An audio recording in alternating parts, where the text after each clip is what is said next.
సాంబశివుడి గురించి ఆయన చెప్పి ఒక చిన్న డైలాగ్ మేము అందించే ప్రయత్నం చేస్తాం. సోమ సూర్య అగ్నిలోచనుడు, శ్వేత వృషభ వాహనుడు, చోళ బాల భుజంగ భూషణుడు, త్రిపుర నాశక రక్షకుడు, శివుడు వాగిత సంపత్తు, వాగిత ప్రతిపత్తి, జగత పితరం వందే పార్వతీ పరమేశ్వరం. ఈ జన్మ శివాధీనం, మరో జన్మ శివ శాసనం. ఏదో మారితే తినే పుట్టి మారచ్చు, పరుగునే పెట్టి మారచ్చు, గడ్డల్లో మారుతుందిలో బెడిపోడు. ఈ విధంగా బాలకృష్ణ గారిని సరదాగా ఇమిటేట్ చేసే ప్రయత్నం. అదేవిధంగా మనకందరికీ బాగా నచ్చినటువంటి మరొక కమెడియన్ పోసాని కృష్ణమల్లి గారు, సరదాగా ఆయన ఇమిటేట్ చేసే ప్రయత్నం చేద్దాం. ఏ విధంగా ఉంటుంది?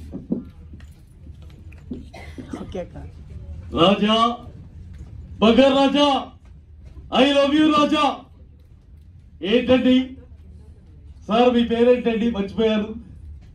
ఏమండి, నేను విలన్గా చేసి చంపింది మిమ్మల్ని. చెప్పండి సార్ మీ పేరు. అభినవ్ గారు. బాగా నవ్వుతున్నారు సార్, పళ్ళు తెల్లగా ఉన్నాయి. ఏ పేస్ట్ పడుతున్నాయండి? క్లోజప్ప, కోల్గెట్టా? చెప్పండి sir. Dant Kanti. Thank you very much sir. ఏమండి, మీకు సలహా ఇవ్వమంటారా? మిమ్మల్ని కానీ ఎవరైనా సరే ఎప్పుడైనా సరే మీ టూత్ పేస్ట్ లో ఉప్పు ఉందా అని అడిగితే లేదని మాత్రం చెప్పదు రాజా. ఎందుకో చెప్పండి రండి. టూత్ పేస్ట్ లో ఉప్పు లేదని మీరు చెప్పగానే కాజల్ గాని సమంత గాని మీ ఇంటి గోడ పట్టుకుని లోపలికి వస్తారు రాజా. అందుకే ఉప్పు లేకపోతే కలిపేసుకోండి, లేదని మాత్రం చెప్పొద్దు. ఓకేనా రాజా? ఏమండి, గోడ పగిలితే పగిలింది, హీరోయిన్ ఇంటికి వచ్చింది కాంటావా? నేనేం చేయలేను రాజా.